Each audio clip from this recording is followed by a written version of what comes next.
Nazareno, sinasamba ka namin, pinipintuho ka namin, aral mo ang aming buhay at kaligtasan. Nuestro Padre Jesus Nazareno, iligtas mo kami sa kamatayan, ang krus mong pinamatayan ay sagisag ng aming kaligtasan. Nuestro Padre Jesus Nazareno, dinarangal ka namin. Nuestro Padre Jesus Nazareno, inulwalhati ka namin. Nuestro Padre Jesus Nazareno, inarangal ka namin. Nuestro Padre Jesus Nazareno, inulwalhati ka namin.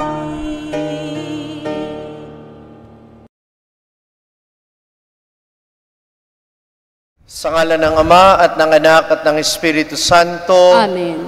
Sumainyo ang Panginoon. At sumayo rin. Mga kapatid, ang susi para sa ating kaligtasan ay ang pagbabalik loob sa ating Panginoon.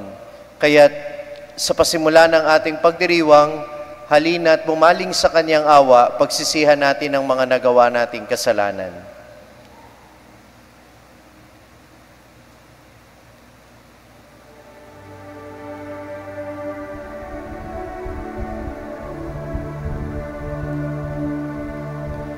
Sinugong tagapagpagaling ng mga nagsisisi,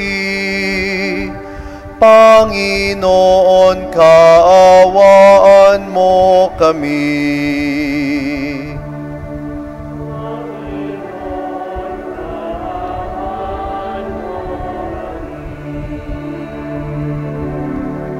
Dumating na tagapaganyayang mga makasalanay magsisi. Kristo, kaawaan mo kami.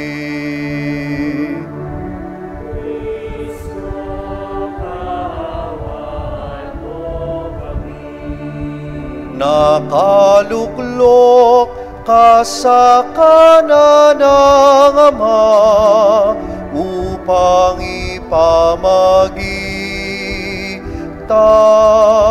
kami. Panginoon, kaawaan mo kami.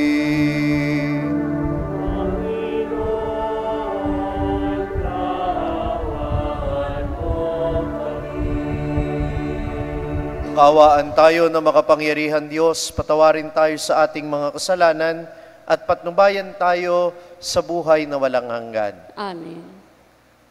Manalangin tayo.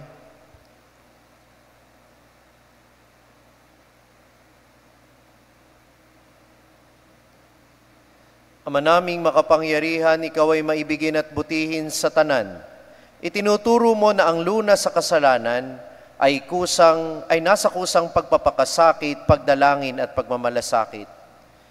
Tunghayan mo ang aming pag-amin sa nagawang pagsuway, upang sa pagpapatira pa ng aming budhi sa iyong harap, kami lagi mong maibangon dahil sa iyong pag-ibig na tapat sa pamamagitan ni Jesucristo, kasama ng Espiritu Santo magpasawalang hanggan. Amen. Maupo po ang lahat.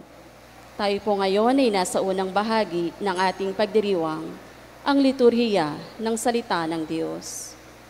Sa unang pagbasa, sa pagpapakita ng Panginoon kay Moises sa pamamagitan ng nagliliyab na punong kahoy na hindi nasusunog, ipinabatid niyang nalalaman niya ang hirap ng kanyang bayan at naririnig ang kanilang daing. Ang salita ng Diyos mula sa aklat ng Exodo. Noong mga araw na iyon, si Moises ang nag-aalaga sa kawan ng biyenan niyang si Jethro. Minsan, itinaboy niya ang kawan pabagtas ng disyerto at nakarating siya sa Horeb, sa bundok ng Diyos. Doon, ang anghel ng Panginoon ay napakita sa kanya, parang ninga sa gitna ng isang mababang punong kahoy. Kitang-kita ni Moises na nagliliyab ito, ngunit hindi nasusunog. Kaya't nasabi niya sa kanyang sarili, "Katakataka ito, tingnan ko ngang mabuti kung bakit di nasusunog, gayong nagliliyab." Nang lalapit na si Moises, tinawag siya ng Panginoon, buhat sa nagliliyab na punong kahoy. "Moises, Moises." "Ano po iyon?" sagot niya. Sinabi ng Diyos, "Huwag kang lumapit. Hubarin mo ang iyong sandalyas, sapagkat banal na dako ang kinatatayuan mo. Ako ang Diyos ng iyong mga magulang, nina Abraham, Isaac at Jacob." Tinakpan ni Moises ang kanyang mukha, pagkat natatakot siyang tumingin sa Diyos. Sinabi sa kanya ng Panginoon, "Nakita kong labis na pinahihirapan ng mga Ehipsyo ang aking bayan. Alam ko ang hirap nilang tinitiis at narinig ko ang kanilang daing. Kaya bumaba ako upang sila'y iligtas, ialis sa Ehipto at ihatid sa lupaing mayaman, malawak at sagana sa lahat ng bagay." Sinabi ni Moises, "Pupunta ako sa mga Israelita at sasabihin sa kanilang, ako ay sinugo ng Diyos ng aming ninuno. Ngunit ano po ang sasabihin ko kung itanong nila kung sino ang nagsugo sa akin?" Sinabi ng Diyos, "Ako'y si ako nga. Sabihin mong sinugo ka ni ako nga, ng Panginoon, ng Diyos ng inyong mga ninuno, ng Diyos nina Abraham, Isaac at Jacob. At ito ang pangalang itatawag nila sa akin magpakailanman. Ito rin ang pag-alala sa akin ng lahat ng salinlahi." Ang salita ng Diyos. Salamat sa Diyos. Salmong tugunan. Ang ating mahabaging Diyos ay nagmamagandang loob. Tayo pong lahat. Ang ating mahabaging Diyos ay nagmamagandang loob. Panginoon ay papurihan, purihin mo kaluluwa. Ang pangalan niyang banal, purihin mo sa tuwina. Ikaw aking kaluluwa, ang Diyos ay papurihan, at huwag mong lilimutin yaong kanyang kabutihan. Ang ating mahabaging Diyos ay nagmamagandang loob. Ang lahat kong kasalanay siya ang nagpapatawad, at anumang aking sakit, ginagamot niyang lahat. Sa bingit ng kamatayan, ako ay inililigtas, at pinagpapala ako sa pag-ibig niya't habag. Ang ating mahabaging Diyos ay nagmamagandang loob. Panginooy humahatol, ang gawad ay katarungan. Natatamo ng inapi ang kanilang karapatan. Ang balangkas niya't utos kay Moises ibinilin, ang kahangahangang gaway na saksihan ng Israel. Ang ating mahabaging Diyos ay nagmamagandang loob. Kay ganda ng kalooban, mahabagin itong Diyos. Kung magalit ay banayad, kung umibig na may lubos. Ang agwat ng lupa't langit, sukatin may hindi kaya. Gayon ang pag-ibig ng Diyos sa may takot sa Kanya. Ang ating mahabaging Diyos ay nagmamagandang loob. Sa ikalawang pagbasa, itinuturo ni Apostol San Pablo na ang kaugnayan kay Kristo ay hindi sapat na dahilan sa kaligtasan. Kailangang hindi natin nasain ang masasamang bagay upang hindi mapahamak. Ang salita ng Diyos mula sa unang sulat ni Apostol San Pablo sa mga taga-Korinto. Mga kapatid, Ibig kong malaman ninyo ang nangyari sa ating mga ninuno na sumunod kay Moises. Silang lahat ay naliliman ng ulap sa kanilang paglalakbay at tumawid sa dagat na pula. Sa gayon, nabinyagan silang lahat sa ulap at sa dagat bilang tagasunod ni Moises. Kumain silang lahat ng iisang pagkaing espiritual at uminom din ng iisang inuming espiritual mula sa batong espiritual na sumubaybay sa kanila, at ang batong iyon ay si Kristo.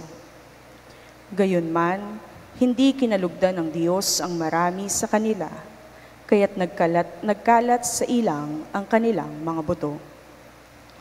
Ang mga nangyaring ito'y babala sa atin upang huwag tayong magnasa ng mga masasamang bagay gaya ng ginawa nila.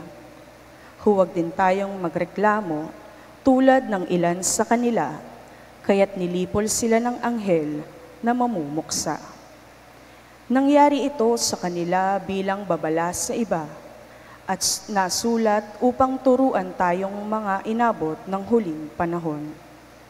Kaya nga, mag-ingat ang sino mang nag-aakalang siya'y nakatayo, baka siya mabuwal. Ang salita ng Diyos. Salamat sa Diyos. Sa mabuting balita, itinuturo ni Jesus na ang lahat ay binibigyang pagkakataong magbago, ngunit maparurusahan kung hindi magbabago. Tumayo po ang lahat, tayo po ay magbigay galang sa mabuting balita ng Panginoon.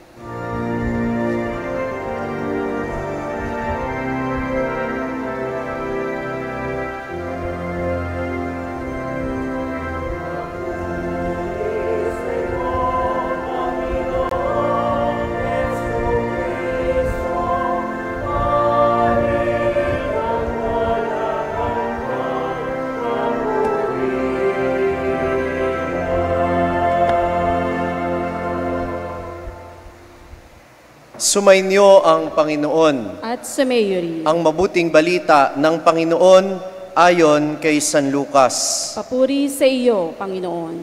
Dumating noon ang ilang tao at ibinalita kay Jesus na ipinapatay ni Pilato ang ilang Galileo, samantalang ang mga ito'y naghahandog sa Diyos. Sinabi niya sa kanila, "Akala ba ninyo higit na makasalanan ang mga Galileyong ito kaysa ibang mga taga-Galilea? Dahil sa gayon ang sinapit nila. Hindi.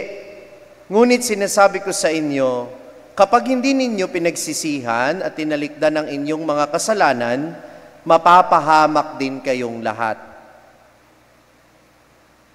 At ang 18 namatay nang mabagsakan ng tore sa Siloe, sa akala ba ninyo higit silang makasalanan kaysa ibang naninirahan sa Jerusalem? Hindi. Ngunit sinasabi ko sa inyo, kapag hindi ninyo pinagsisihan at tinalikdan ang inyong mga kasalanan, mapapahamak din kayong lahat. Sinabi sa kanila ni Jesus ang talinghagang ito, "May isang tao na may puno ng igos sa kanyang ubasan.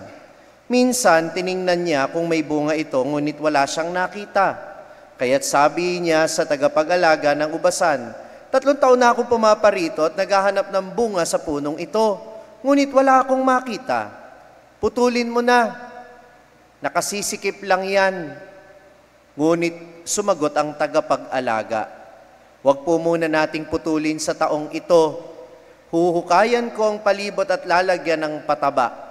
Kung mamumunga po ito sa darating na panahon, mabuti. Ngunit kung hindi, putulin na natin." Ang mabuting balita ng Panginoon. Pinupuri ka namin, Panginoong Hesukristo.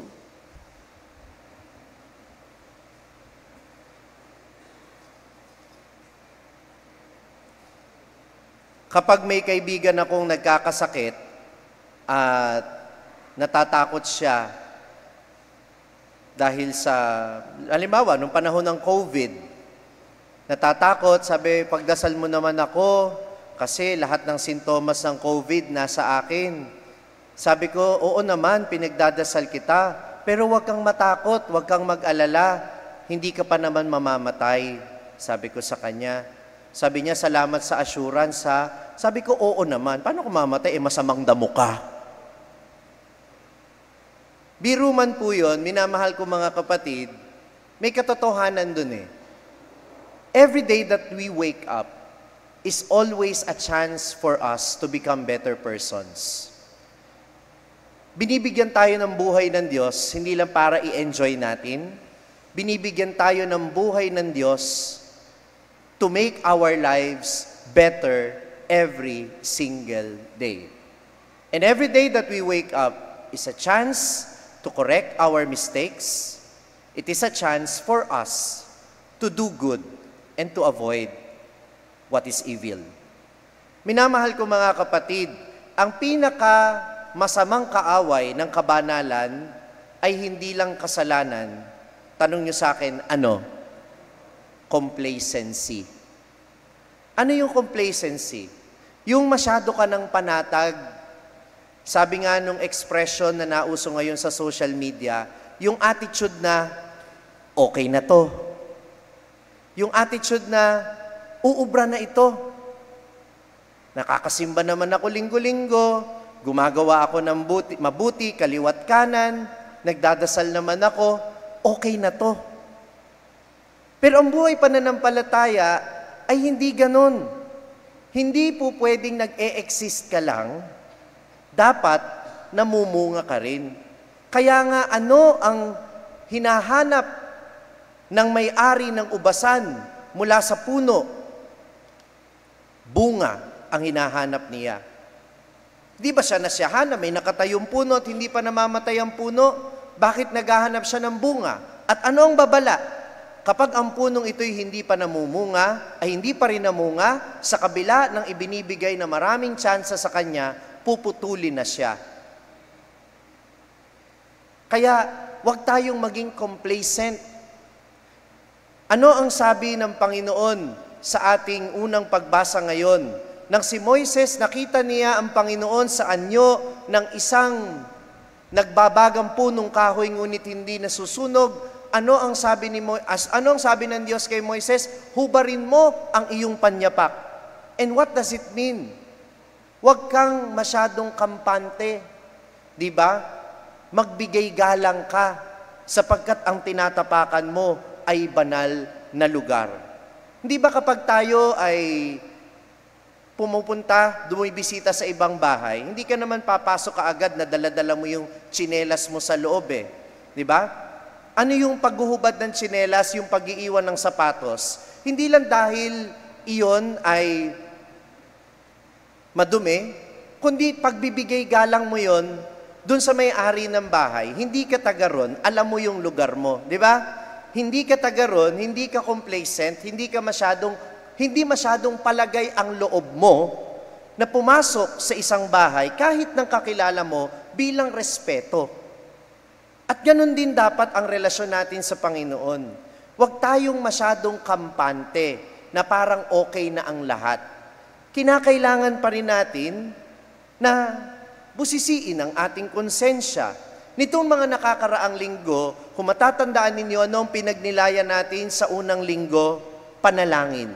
Ang halaga ng pagdarasal sa buhay natin. Pangalawa, ipinaalala ko na kapag tayo'y nagdadasal, ano ang dapat ginagawa natin? Nakikinig tayo sa Panginoon. Amen? At ngayong pangatlo, hindi sapat na nagdadasal ka lang, hindi sapat na nakikinig ka lang, dapat ay may ginagawa kang aksyon sa mga bagay na ipinagagawa sa iyo ng Panginoon. Dapat you are moved into action. Dapat may bunga ang panalangin mo. Kung narinig mo sa panalangin mo at sa pagninilay mo na magpatawad ka, hindi dapat matapos dun yun, dapat magpatawad ka talaga. Hindi natatapos sa marinig mo sa panalangin mo na sinasabi sa iyo ng Panginoon, ibalik mo yung hinira mo o bayaran mo yung utang mo, hindi po pwedeng maging kampante ka na wala kang ginagawang paraan para mabayaran mo ang utang mo.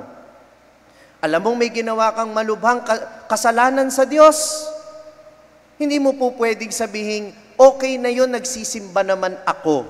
Hindi. Dahil ang ibinubulong ng Diyos sa puso mo, mangumpisal ka.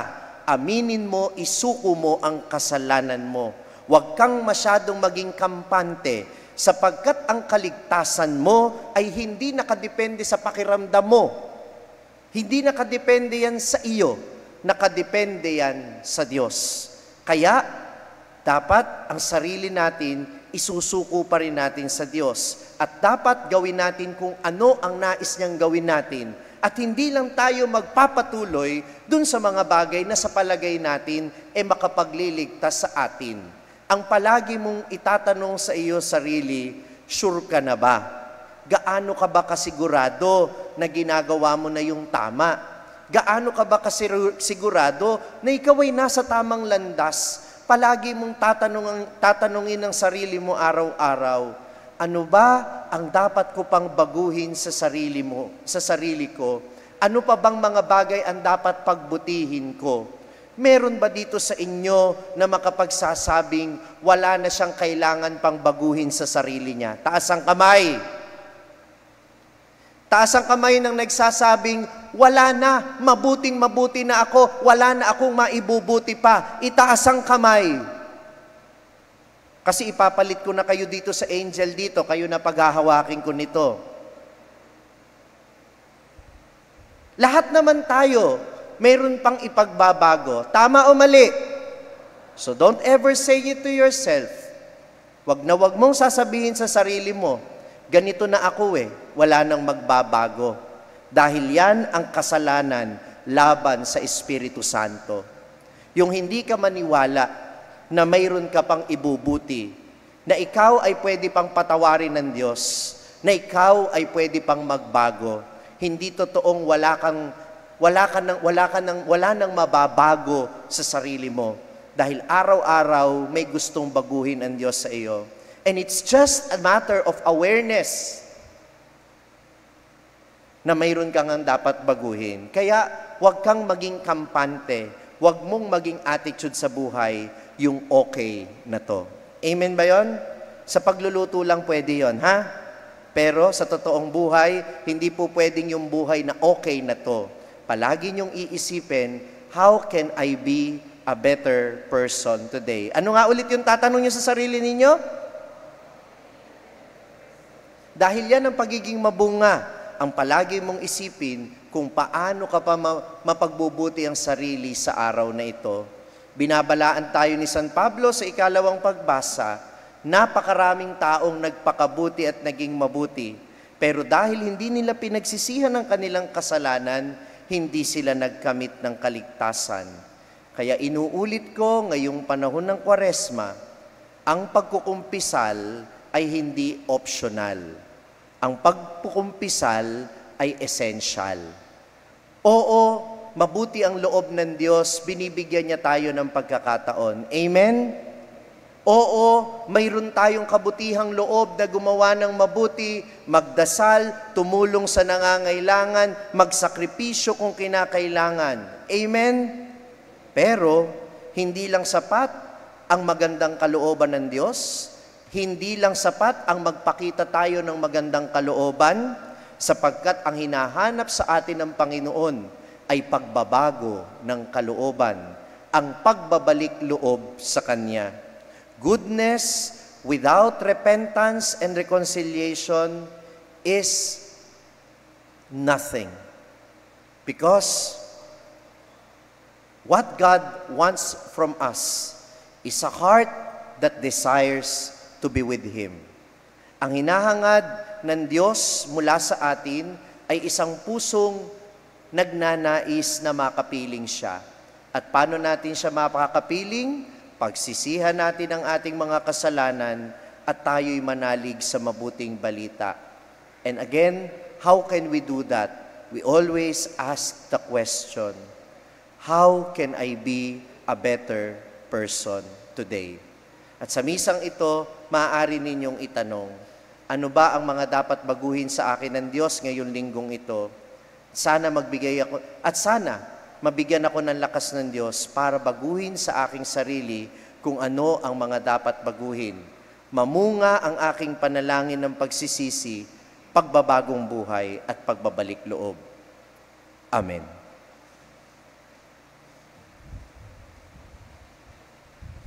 Tumayo po ang lahat. Sumasampalataya ako sa Diyos amang makapangyarihan sa lahat, na may gawa ng langit at lupa. Sumasampalataya naman ako kay Jesucristong isang anak ng Diyos, Panginoon nating lahat. Nagkatawang tao siya, lalang ng Espiritu Santo, Ipinanganak ni Santa Mariang Birhen, pinagpakasakit ni Poncio Pilato, ipinako sa krus, namatay, nilibing, nanaog sa kinaroonan ng mga yumao, nang may 3 araw na buhay na maguli, umakyat sa langit, naluluklok sa kanan ng Diyos amang makapangyarihan sa lahat. Doon magmumula paririto at maghukom sa nangabubuhay at nangamamatay na tao. Sumasampalataya naman ako sa Diyos Espiritu Santo, sa banal na simbahang katolika, sa kasamahan ng mga banal, sa kapatawaran ng mga kasalanan, sa pagkabuhay na maguli ng nangamatay na tao, at sa buhay na walang hanggan. Amen. Mga kapatid, manalangin tayong may pag-asang balang araw makikibahagi rin tayo sa kaluwalhatian ng Diyos. Ating isamo, Panginoon, bayan mo'y iyong kahabagan. Panginoon, bayan mo ay iyong kahabagan. Upang patuloy na maihatid ng simbahan ang pag-asa sa awa ng Diyos, manalangin tayo sa Panginoon. Panginoon, bayan mo ay iyong kahabagan. Upang laging maging magalang ang lahat sa harap ng kapanatilihan ng Panginoon sa Eucharistia, tulad ng ipinakitang paggalang ni Moises sa harap ng nagliliyab na mababang punong kahoy, manalangin tayo sa Panginoon. Panginoon, bayan mo ay iyong kahabagan. Upang maipalaganap ang pag-asa sa lahat ng humihina o nawawala nito ngayong taon ng Hubileo, manalangin tayo sa Panginoon. Panginoon, bayan mo ay iyong kahabagan. Upang magtulungan ang ating sambayanan na mamunga ng pag-asa at maging misyonero ng pananampalataya, manalangin tayo sa Panginoon. Panginoon, bayan mo ay iyong kahabagan.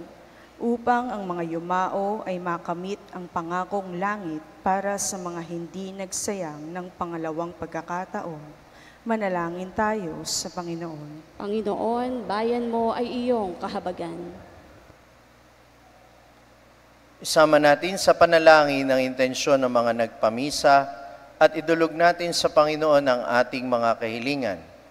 Patuloy natin ipagdasal ang kalusugan ng ating Santo Papa Francisco.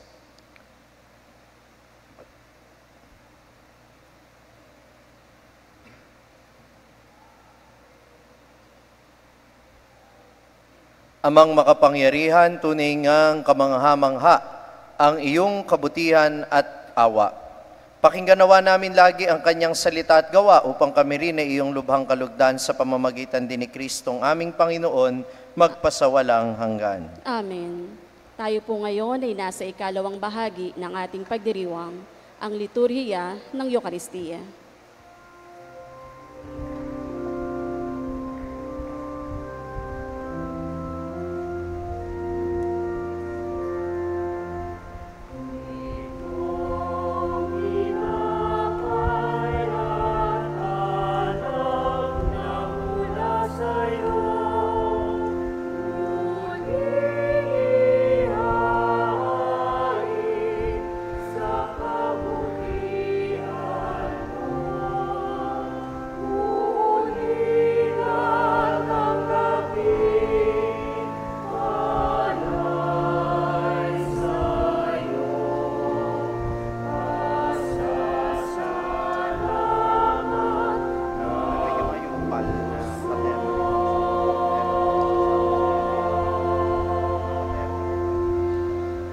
Manalangin kayo Tumayo po, mga Ama. kapatid upang itong ating paghahain ay kalugdan ng Diyos amang makapangyarihan. Tanggapin nawa ng Panginoon itong paghahain sa iyong mga kamay, sa kapurihan niya at karangalan sa ating kapakinabangan, at sa buong sambayananiyang banal.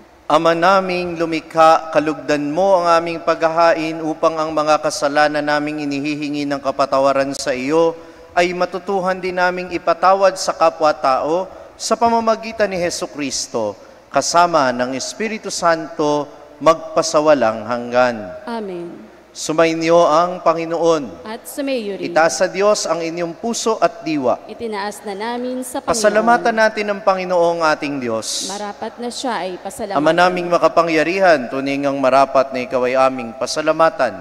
Sa pamamagitan ni Hesukristo na aming Panginoon, minarapat mong ang pagtitiis para sa naghihirap ay maging tagapagpahiwatig ng pasasalamat na aming inihahain ngayon sa iyong hapag.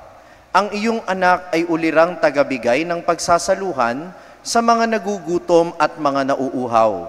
Sa pagsunod namin sa giliw mong anak, ang pagkamaawain mo ay aming ginaganap, upang ang pag-iimbot ay mapawing lahat sa aming pag-uugali at gawaing binabalak. Kaya't kaysa ng mga anghel na nagsisiawit ng papuri sa iyo ng walang humpay sa kalangitan, kami ay nagbubunyi sa iyong kadakilaan.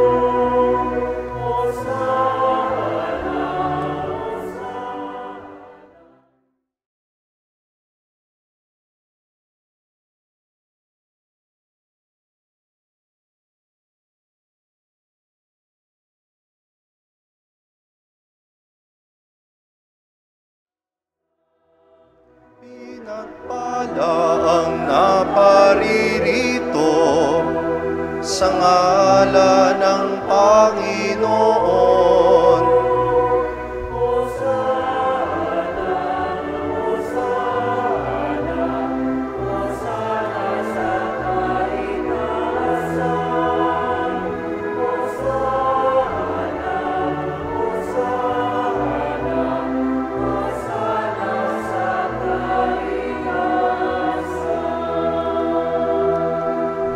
Ama naming banal, ikaw ang bukal ng tanang kabanalan, kaya't sa pamamagitan ng iyong Espiritu gawin mong banal ang mga kaloob na ito upang para sa amin ay maging katawan at dugo ng aming Panginoong Hesukristo. Bago niya pinagtiis ang kusang loob na maging handog, hinawakan niya ang tinapay, pinasalamatan kanya, pinagati-hati niya iyon, iniabot sa kaniyang mga alagad at sinabi, "Tanggapin ninyong lahat ito at kanin. Ito ang aking katawan na ihahandog para sa inyo."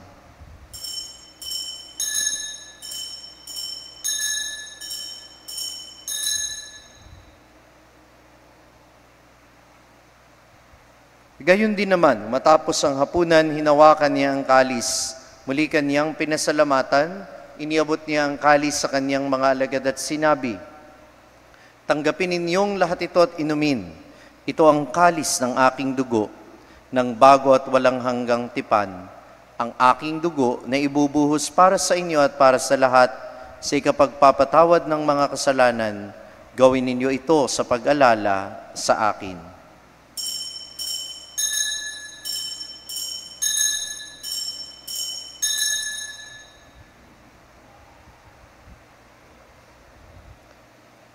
Ipagbunyi natin ang misteryo ng pananampalataya.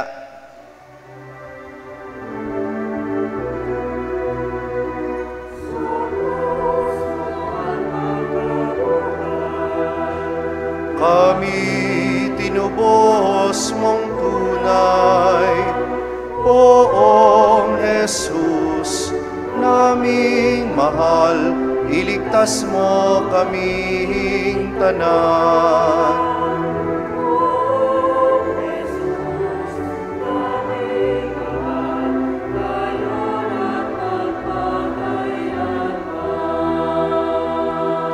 Ama, ginagawa namin ngayon ang pag-alala sa pagkamatay at muling pagkabuhay ng iyong anak. Kaya't iniaalay namin sa iyo ang tinapay na nagbibigay buhay at ang kalis na nagkakaloob ng kaligtasan. Kami nagpapasalamat dahil kami iyong minarapat na tumayo sa harap mo para maglingkod sa iyo. Isinasamo namin kaming magsasalo-salo sa katawan at dugo ni Kristo ay mabuklod sa pagkakaisa sa pamamagitan ng Espiritu Santo. Ama, lingapin mo ang iyong simbahang laganap sa buong daigdig. Puspusin mo kami sa pag-ibig kay San Francisco na aming Papa at ni Dennis na aming Obispo at ng Tanang Kaparian. Alalahanin mo rin ang mga kapatid naming nahimlay na may pag-asang sila'y muling mabubuhay, gayon din ang lahat ng mga pumanaw. Kawaan mo sila at patuloyin sa iyong kaliwanagan. Kawaan mo at pagindapatin kaming lahat na makasalo sa iyong buhay na walang wakas.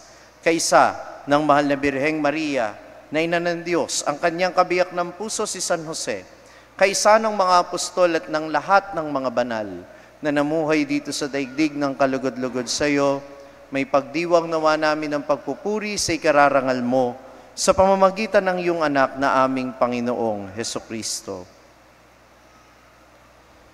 Sa pamamagitan ni Kristo, kasama niya at sa Kanya, ang lahat ng parangal at papuri ay sa iyo, Diyos Amang makapangyarihan, kasama ng Espiritu Santo, magpasawalang hanggan.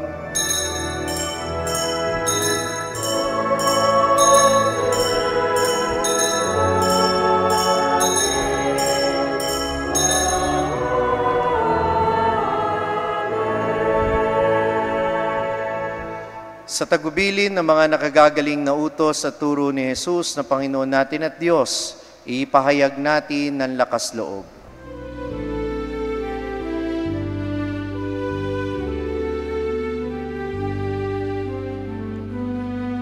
Ama namin, sumasalangit ka, sambahin ang ngalan mo. Mapasa amin ang kaharian mo, sundin ang loob mo. Dito sa lupa para ng salangit, bigyan mo kami ngayon ng aming kakanin sa araw-araw, at patawarin mo ang aming mga sala para ng pagpapatawad namin sa nagkakasala sa amin, at huwag mo kami ipahintulot sa tukso, at iadya mo kami sa lahat ng masama.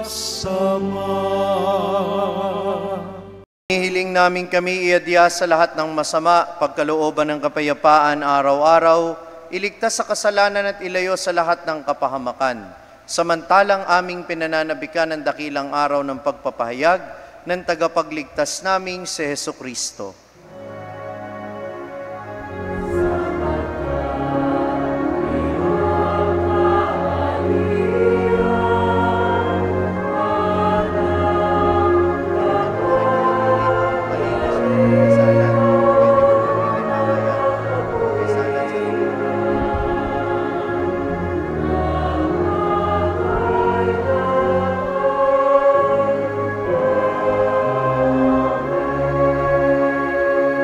Panginoong Hesukristo, sinabi mo sa iyong mga apostol, kapayapaan ang iniiwan ko sa inyo, ang aking kapayapaan ang ibinibigay ko sa inyo.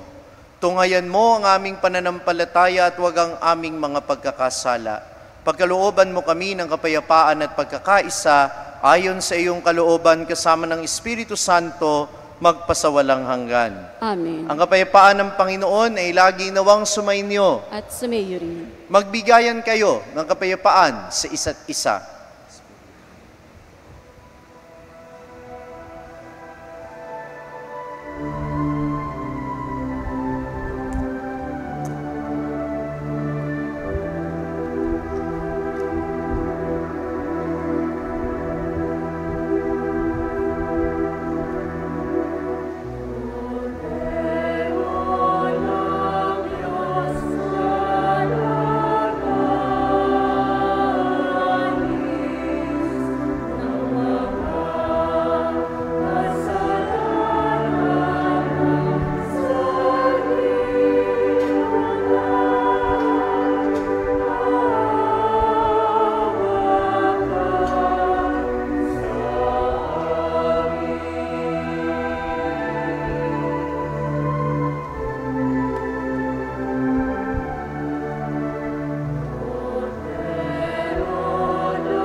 Ito ang kordero ng Diyos, ang nag-aalis ng mga kasalanan ng sanlibutan, mapalad ang mga inaanyayahan sa kanyang piging. Panginoon, hindi ako karapat-dapat na magpatuloy sa iyo. Ngunit sa isang salita mo lamang ay gagaling na ako.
panalangin sa karangalan ng Nuestro Padre Jesus Nazareno. O Jesus Nazareno, katamis-tamisan naming manunubos, sa harap mo ngayon naririto kami't nangangayupapa at nagsisisi ng taos-puso sa aming pagiging walang turing sa iyo at paglimot sa di mabilang na mga biyaya mo, lalong-lalo na yaong mahalagang biyaya ng pagtutubos. Dinaramdam namin at pinagsisisihang labis, Panginoon ko, ang pagkakasala namin sa iyo.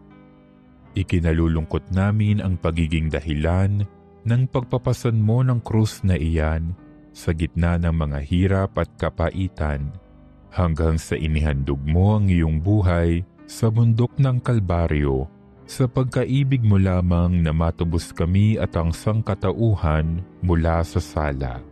Pakabanalin mo, O Panginoon, ang aming pagnanais at ipagtanggap mo sa amin ang iyong biyaya. Maging tagapamagitan nawa ang iyong ina, ang kalinis-linisang Birheng Maria.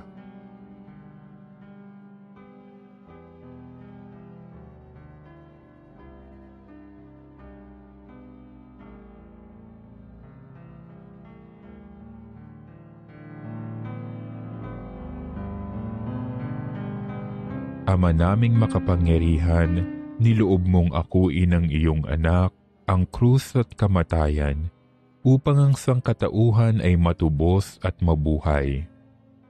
Ang pag-ako namin sa krus at kamatayan dito sa lupa, ayon sa diwa ng pagsunod sa iyong loob, na ginanap ng iyong anak, ay magpagindapat nawa naming kamtin ang lubos na katubusan at pagkabuhay sa iyong piling, sa pamamagitan ni Hesukristo, kasama ng Espiritu Santo, magpasawalang hanggan.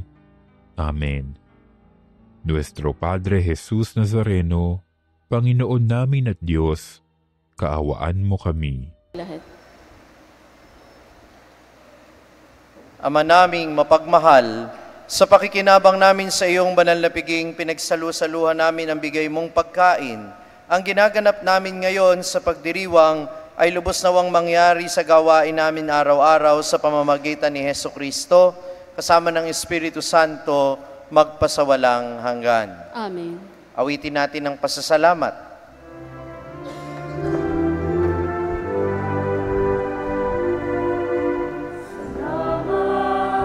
Panginoon, salamat. Salamat. Salamat sa iyo. Salamat sa nakaraang linggo. Salamat sa mga biyaya mo. Dalhin sa iyo ay pagpalain.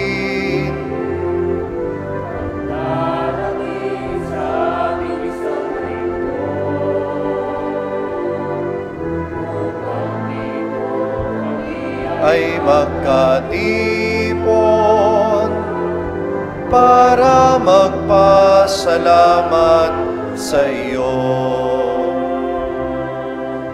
Salamat, Panginoon, salamat.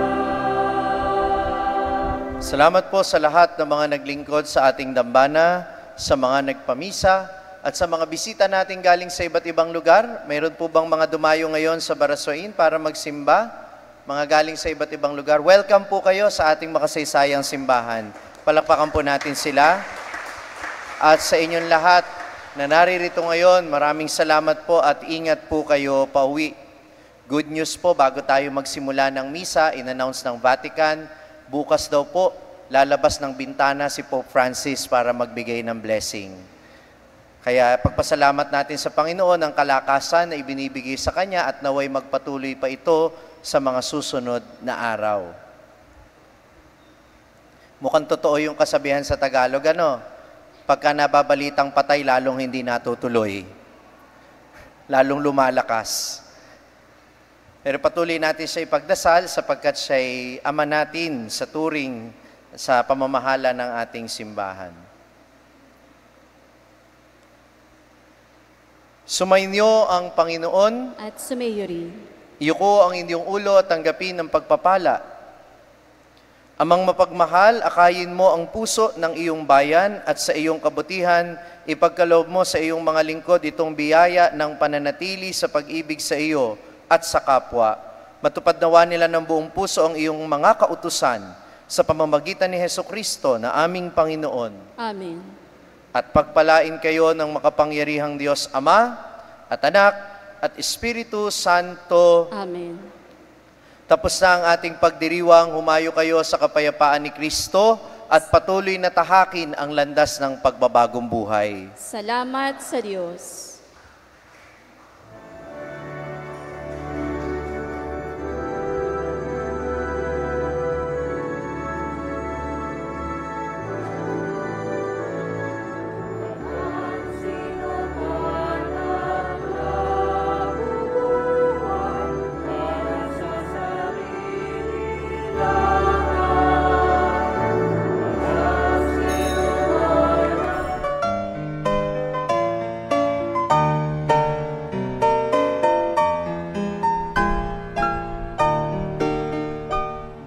Nuestro Padre Jesus Nazareno, sinasamba ka namin, pinipintuho ka namin, aral mo ang aming buhay at kaligtasan. Nuestro Padre Jesus Nazareno, iligtas mo kami sa kamatayan, ang krus mong pinamatayan ay sagisag ng aming kaligtasan. Nuestro Padre Jesus Nazareno, dinarangal ka namin. Nuestro Padre Jesus Nazareno, inulwalhati ka namin. Nuestro Padre Jesus Nazareno, inarangal ka namin.